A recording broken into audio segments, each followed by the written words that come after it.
おお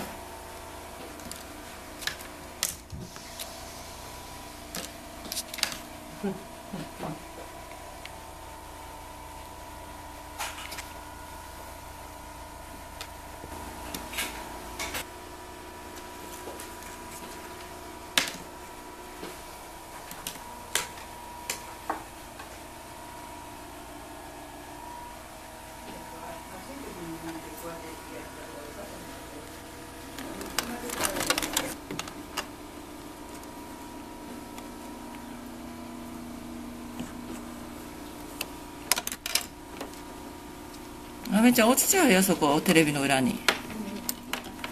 あ、落ちたんじゃない？あ、落ちちゃった。どうすんの？取れる？取ってきてよ。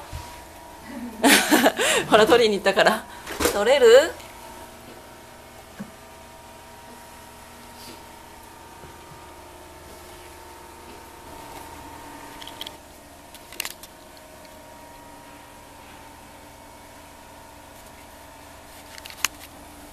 お母さんが見てあげるけど取れないんじゃないかな、あめちゃん。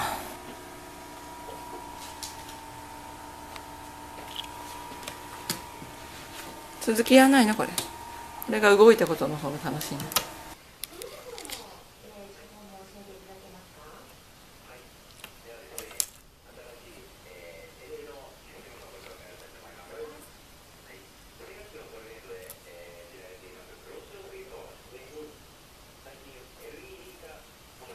アーメン。